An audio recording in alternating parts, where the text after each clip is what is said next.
Welcome to Unit B Self-Knowledge. You are in the theme Exploring Our Values, and we are in lesson 1 of a 4-lesson sequence.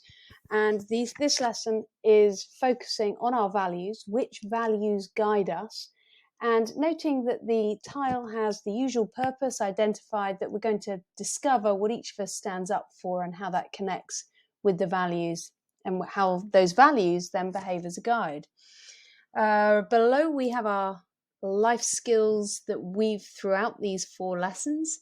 Moving on to the second slide, don't forget we have a lesson plan with a time guide should you wish to use it. Not much equipment needed for this lesson: pen, paper, projector. Don't forget that we have the 5 C's of the Curriculum for Life classroom, establishing the classroom climate from the start, reminding students that we have a collaborative, warm, caring, open-minded classroom that's really going through a critical inquiry on values, and that our communication should be set to build on each other's work. We have the familiar rhythm of the Curriculum for Life classroom with the 4 stages that can be taken as a whole or in pieces over several short sessions. And we're going to start the check-in with a mindful moment. So we're doing our second session in Unit B on mindful practice. And there is a lovely video clickable from the slide here on this activity guide, just to show and demonstrate to students that it is possible to meditate in a moment, to reset to whatever we're feeling, to take a step back, reset and think about our actions and calm down before we respond.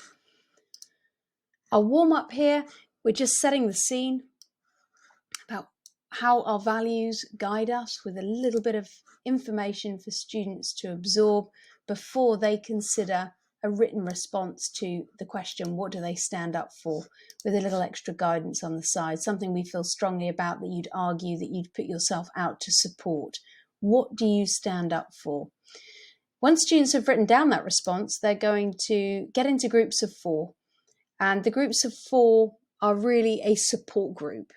They're going to think about what they stand up for and identify the values that underpin them and underpin what they do stand up for. The values list on the side here is just one of many different values lists, and students can use it as a guide to support their work if they need to. They want to make sure they've got 8 values that they identify that are really important to them, and remind students that values, we're not talking about stuff really or specific people. We are talking about things that we really value in life, with some examples shown here.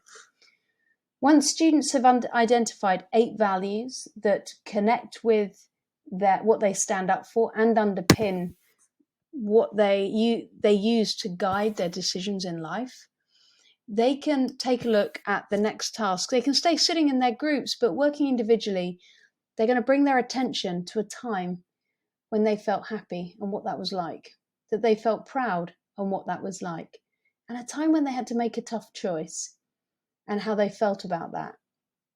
Once they've written down their responses to those 3 scenarios, they're going to go back and look at their value list again and identify which values from their list come to mind in each of the 3 scenarios.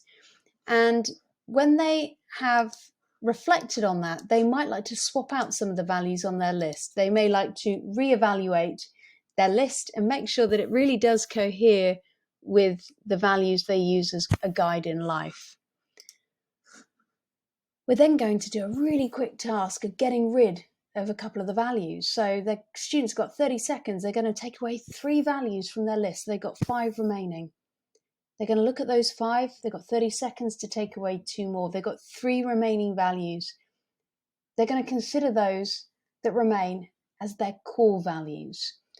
Obviously, that was a quick task. They aren't necessarily their core values, but for some reason, the students have held on to those 3 values more than any others. stay sitting in their groups of 4 but working in pairs, they're going to read out their values list to each other. And when they actually read them out loud, they're going to have sort of a supportive conversation, help each other using the 3 questions below to explore their values in more depth. How does it feel reading them out? Is something missing? Do any of the values conflict? Can we hold conflicting values? Are these values fixed? Do I expect that always be like that? So a supportive conversation to explore those values. And a second look in Unit B at the experiential learning cycle and how this lesson has taken students through a loop of the learning cycle with some supporting guidance below. That concludes our first lesson, which values guide us in exploring our values